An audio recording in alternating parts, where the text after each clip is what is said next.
石垣島のいいところっていうのは、小さな島でありながら山と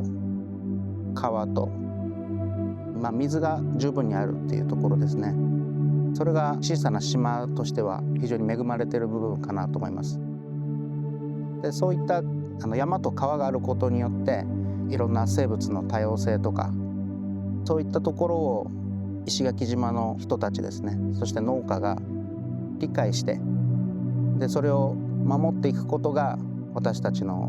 もちろん子どもたちのためにもなるし、それが結果的にですね、経済的にもその守ることというのが経済的にも有利に働くっていうことをみんなで共有できれば、石垣島の魅力とですね、その観光っていうものを守りながら私たちが経済活動をしていくっていう。私は今農業をしながら石垣の市議会議員をしています花谷史郎と言います。よろしくお願いします。石垣島は沖縄県の中でも最も農地の面積は広い地域です。石垣島で生産されている農産物ですね。それは石垣牛という肉用牛はとても多いです。そしてその他にはマンゴーやパイナップルなどのフルーツも多いですが、そのほとんどは石垣島の外へ出荷されているものがほとんどです。野菜とかフルーツを作っている農家はだいたい700人ぐらい、肉用牛を作っている方々は200人ぐらいです。山本です。農業、自然農法で農業やってます。私はね、11年前に来ました。でも、すっかり石垣の人になりました。真っ黒くなりましたね。こっち来て農業始めた。この市の土地だったのね、これ。今もそうですけど、市の土地。だから借地料を払ってね、あれしてるんです。果樹も大きな木が何本か生えて、マンゴーの木も大きな木が生えてるもんだから、すぐ収穫できて、大助かりでした。バナナは一生懸命植えましたけどね、最初は台風に強いミニサイズがいいんじゃないかって植えたんだけど、あれ、密集してくると全然いいの取れなくって。で、だんだんいろんなのやってみて、無農薬に関心ある人はほんの一部だよって。ほんの一部。だからね、私たち無農薬だから高く売れるって言って出したってダメだよって。みんなが買えるような値段でないとって言うから、もうちょっと高く売りたいけど、安く3つ300円とかね、安く売ってますけどね。結局はそうなっちゃいますね。あんまり高くつければみんな手が出ないし、でも健康になってもらいたいからね、そういう無農薬のものを食べてもらいたい。そしたら安く売るしかないじゃないですか。サトウキビはとも大きな面積を生産しているもので、また量もとても多いです。しかしそれはほとんどが砂糖の原料として沖縄県の外に出荷されていって、それは最終的には白糖ですね、白い砂糖になります。つまりそれは石垣島の自給率には関係のない作物になっているんですが、石垣島で消費されているものの55% ぐらいの金額は地元で生産されていますが、しかしサトウキビという普段食べないものですね、そういったものを抜いたカロリーで計算すると約12% ぐらいのものしか生産できていないことになります。なぜそれが最もたくさん作られているかというのは、やはり沖縄には台風ですね、台風というものがあって、そしてそれが台風が来たとしても十分に収穫ができる。そしてその原料はとても、今は砂糖は安いんですが、その生産をキープするために国から多くの補助金が出ています。やはり沖縄というのはもともとは日本にとって外国で、そしてなおかつ国境ですね、国境にある場所です。そういったところに沖縄の小さな島々にも住民をキープしておくために、その産業を作るためにサトウキビというものが関係しています。ですので小さな島である程度の仕事を作ろうという国の政策と関係している。花谷農園の花谷真由です。花谷農園は夫のお父さんがもう40年前ぐらいに石垣島に移住してきて、そこから始めた農園で、その時はすごく広くやって、たくさんみんなのお腹がちゃんと満たされるようにたくさんの食料を作って、みんなに提供するっていうことを目指した大きい農業をしてて、徐々に畑を増やしていったもので、そこから私たち旦那が代表を引き継いでからは有機農業に切り替えて、でそれは何でかっていうと、私たちの息子が喘息になったことをきっかけに、ちょっと何かやっぱり息子の体に入るものを気をつけなきゃいけないのかなって思って、7年前から有機農業を始めたっていうのが、それまではゴーヤとヘチマとキュウリとズッキーニしか作ってなかったんで、でも有機農業に切り替えるとやっぱり大規模にはできないから小規模になったんですけど、それまでは大阪とか東京に大量に箱詰めして送ってるっていう農業だったから、でも有機農業に切り替えてからは島の人に食べてもらうような形にしないといけないなと思って、多品目、なんかとにかくこの有機農業って言っても無肥料っていう形で始めたんで、とにかく無肥料で作れる野菜っていうのをこう模索してたっていう感じで、何が作りたいっていうのはちょっとなかった。とにかくたくさんの品目を作れるようになりたかった。名前は玉森優也です。本業は、教員をやっています。もともとは僕の祖父がここの土地を買って、それで手を入れたんですけど、やっぱりもうちょっとずっとできないっていうことで、うちの母に受け継いで、それを今もう僕が見てるっていう、自然栽培っていうか自然農法にこだわっていて、それは何でかっていうと、手をかけないでできるからなんですよね。手をかけないで、どこまでできるのかなっていうのを今の段階でいろいろ試してみて、最初は本当に作ってった時はもう病気とか害虫とかが結構すごくて、なかなか育たなかったんですけど、もう少しずつ土作っていったら割とうまく循環してるかなっていう感じなので、資本主義の中で全部何かに頼らないと生きていけない社会じゃないですか。物も買ってそれを自分で食べるだけじゃなくて、自分で作って自分で育てて自分で食べて、その種をまたまいて自分でそれを取っていくっていうのが本当の意味での自立だと思ってるんですよ。石垣島には例えば牛、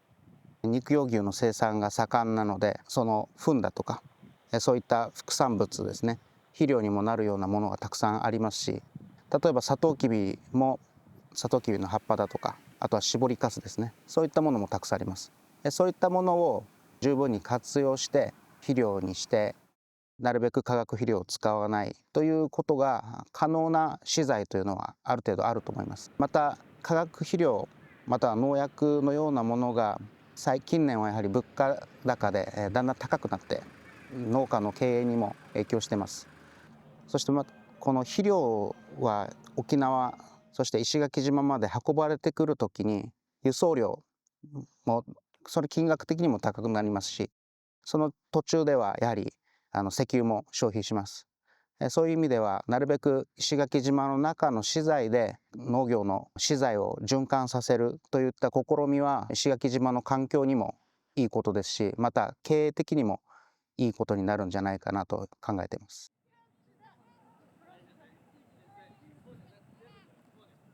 こんにちは。私は井森牧場の代表取締役をしています井森米俊です。もともと酪農の牧場をしてまして、でその牛乳を使ってみるみる本舗というものを作りまして、今営業しております。ホルスタインという種類の白黒の牛ですね。それを搾乳頭数で50頭ぐらいで、その後継牛が50頭ぐらいということで搾乳しております。でその中で市販牛乳パックにの工場に出るのが 90% は飲料で出てます。あとの 10% の、牛乳でジェラートとかジャムとかミルミルで使うものを生産しております。で、我々はその牧草を植えてるんですけど、全部自前の牧草です。日本全国、北海道も含めてそうなんですけど、ほとんど外国のものを使ってますよね。だけど我々はそれ石垣の利点っていうのかな、年に5回から6回刈り取るすることができるもんですから、血の牛乳は全部自前の草で養っております。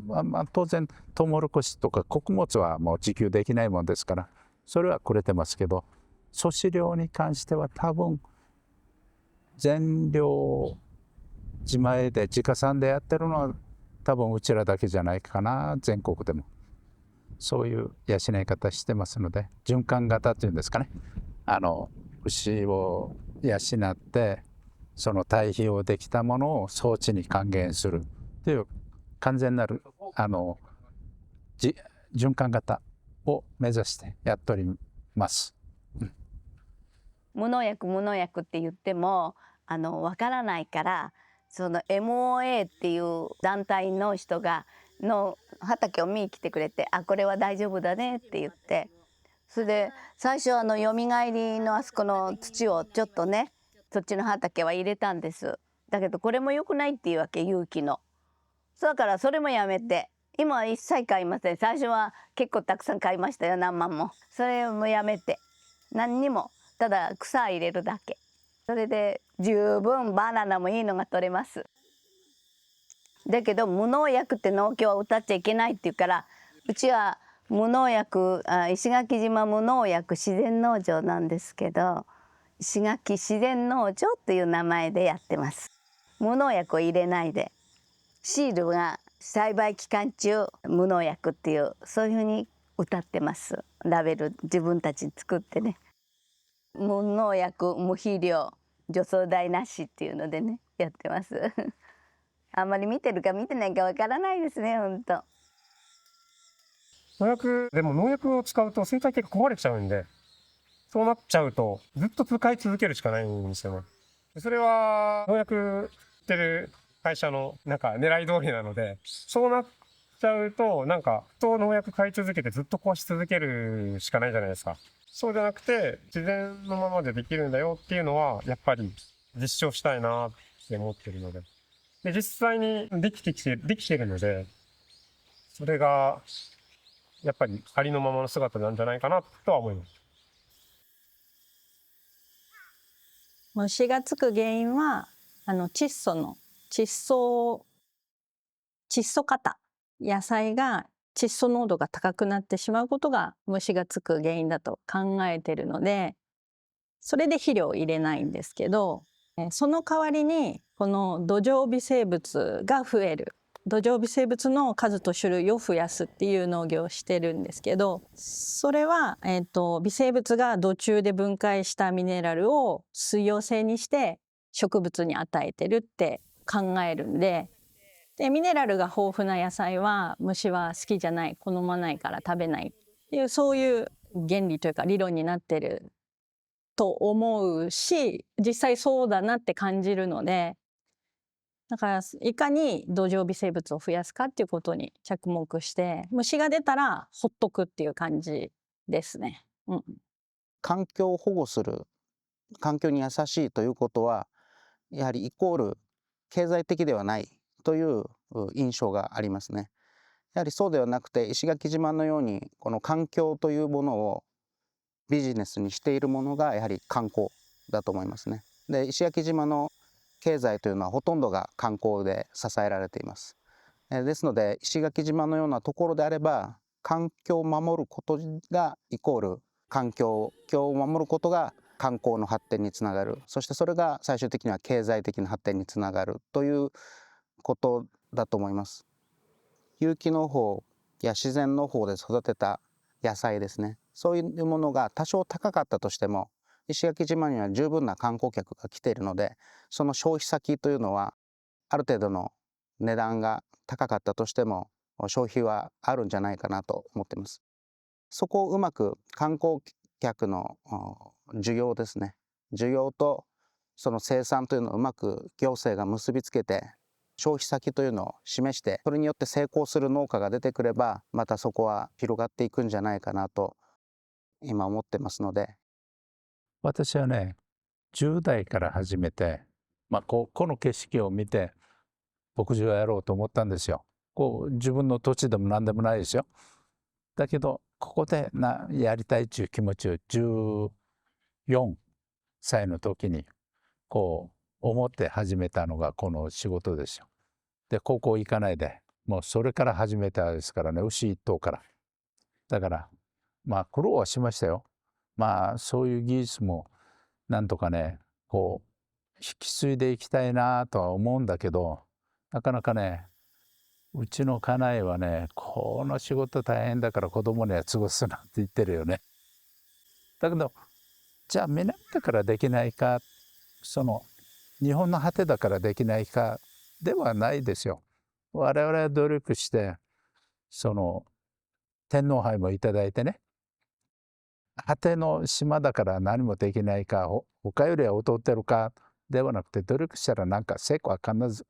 出ると思いますよ。事実出してきてるわけだから。日本列島長いですから、北海道から沖縄石垣までって同じ政策ではできないですよね。北海道は北海道のあれがあるし、だから基準が北海道酪農って50兆以上からとかいう政策だから、沖縄で50兆を持ってる人いないですよ。だからその地域地域によって政策を変えていかないと、やっぱり地産地消というのは成り立たないし、もっと柔らかくね、臨機応変に考えないといけないんじゃないかなと思いますよ。石垣島の環境と農業の関係性ですけども、やはり石垣島には多くの山と川があります。その分やはり農業でのこの環境への影響というのが川を伝って海に流れやすいということが問題点としてはよく言われています。一つは畑を耕した時に土が海に流れてしまう。それに伴って肥料とかですね、そういうものも海に流れてしまう。または畜産の糞とかですね、そういったものも対策をしたとしても、やはり台風とかそういったものがあるとどうしても海に流出してしまうという傾向がありますので、そういったことが起こると海に過剰な栄養分というのが流れてサンゴに悪影響が出るんじゃないかというふうによく言われます。有機農業をするまではやっぱり有機農業に偏見があったんですよ。で、普通に生産すればいいじゃん、観光農業で生産すればいいじゃん。有機農業は全然生産できないし、何のやる意味があるんだろうって思ってたんですけど、それが子どもの喘息をきっかけに、喘息はアレルギーだから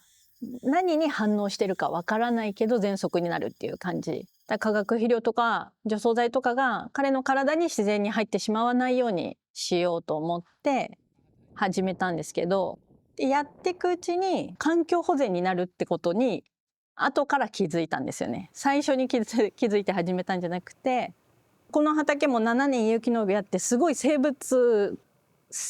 多様性はすごく増えてきた気がする。鳥もめちゃくちゃいるし、その畑だけじゃなくって海も守ることにつながるじゃないですか。で、石垣島の昔のおじさんとかの話を聞くと、もうほんと海に行けば何でもあったって言うんですよね。で、いっぱい取ってそこで生かしといて、網に入れて生かしといて次の日も食べるみたいなポテンシャルがすごいですよね。それみんなと共有できたらすごい島になるんじゃないかって思いますよね。